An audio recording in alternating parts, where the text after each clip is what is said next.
All right, welcome to Old Alton Bridge. If you guys are a fan of ghost stories or cryptids, this is your place, at least for now. So, Old Alton Bridge was built in 1884, and it was added to the National Register of Historic Markers in 1988. Sorry, all the dates, trying to keep those straight. This used to be a bridge that cars could drive over. As you can see, they have rerouted the road, and now goes around this historic bridge and not over the creek, at least not over this part of the creek. There is a bridge farther that way, you can see. That's the new bridge. Anyway, this is Old Alton. That's, I guess, technically New Alton. Anyway, sorry, we got the bear with me. He's a little wild. Anyway, this bridge is also known as Goatman's Bridge.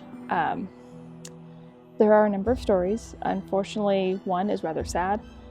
And,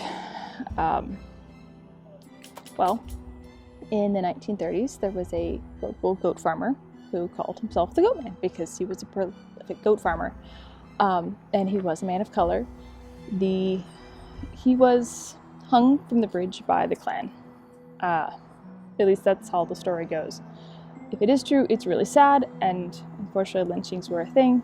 So there may be some credence to that. The ghost story goes that when they went to retrieve his body, it was no longer there. So it is said that his ghost haunts this bridge. If you knock on the bridge 3 times at midnight, and all sorts of other stuff, you supposedly see him. Sightings have been going on for years. Don't know if there's any even recently, but apparently there's a lot of sightings for the years. The other sadder version of that story is that it's not his ghost that haunts the bridge. It's the ghost of his wife looking for her lost husband that haunts the bridge. That one really pulls at the heartstrings. Despite these stories, there are older stories from like the 1860s, before there was a bridge here, that there was a spirit of some sort that came up out of the water here at this location and haunted people. So I'm not sure of the real story, but it is kind of a fun, creepy hangout spot. There's a lot of graffiti around this area, unfortunately, on the trees. This is a very popular walking trail. And I've actually walked this trail. This is not the first time I've been to this bridge. It is the first time at this time of night, though. So I'm kind of questioning my decisions there. Anyway, let's go explore the area around this bridge.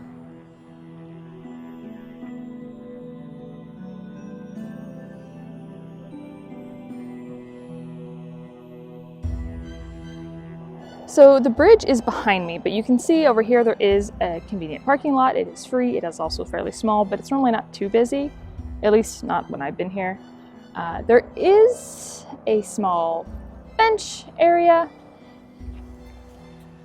There's some trails that go straight, so you do not have to cross the bridge. If you do choose to cross the Goatman's Bridge, there are trails on the far side. And there's actually another parking lot just a little bit of a walk down, I think about 1/4 mile. It does have a larger parking lot. It's supposed to be meant for horses and horse trailers. This is supposed to be, at least that part of the trail is supposed to be horse friendly. But I've never seen anyone ride a horse on it. At least not on this half. I've been on the other half, and when I was younger, I did see horses on it, but I have not seen horses on any part of the trail anytime in the last several years. So, just in case you were curious. Gosh, that sunset is rather fantastic, and it frames the bridge perfectly.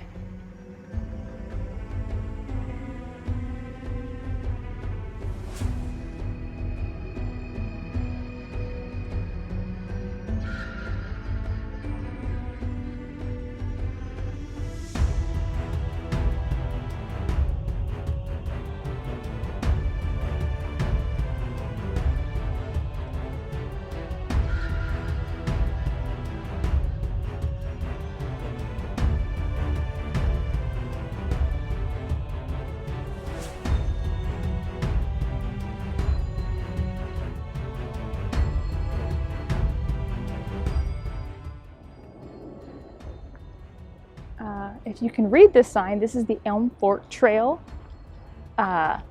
Distance 2 miles at 530 feet of elevation. No bikes or motor vehicles. it has been very graffitied over. Unfortunately, a lot of this trail has, and people have graffitied everything from signs to trees to, well, that's the bridge itself. I'm not sure it's a good idea to graffiti a bridge where it's supposed to be haunted, but I guess if you want to, that's your prerogative. I don't suggest it though.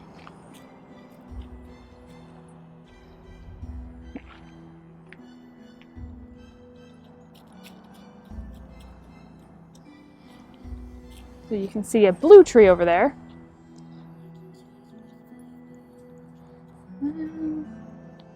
Let's go walk up to this little informational kiosk over here, see what kind of condition it is in.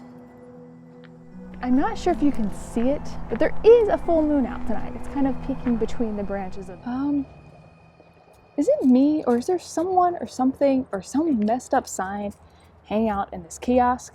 Either way, I have decided that I am freaking myself out, and I'm not sure I like it. I think it's a person. It is a person. Okay.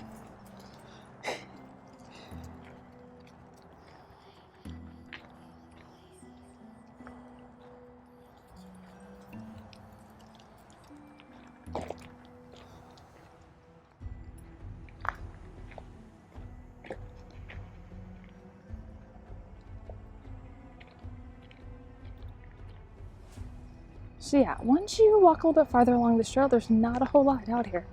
It's nice, it's pretty, I've seen a lot of trail runners.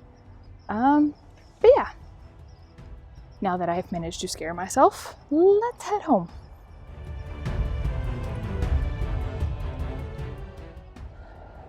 Okay, what kind of person hangs out on a kiosk at dusk around a haunted bridge and doesn't expect to freak people to flip out?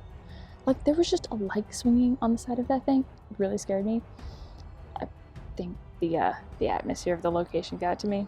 Anyway, I'm gonna end this because all I'm doing is scaring myself. So if you like this video, make sure to like and subscribe, and comment about your favorite local haunted place. And I'll see you guys in the next video.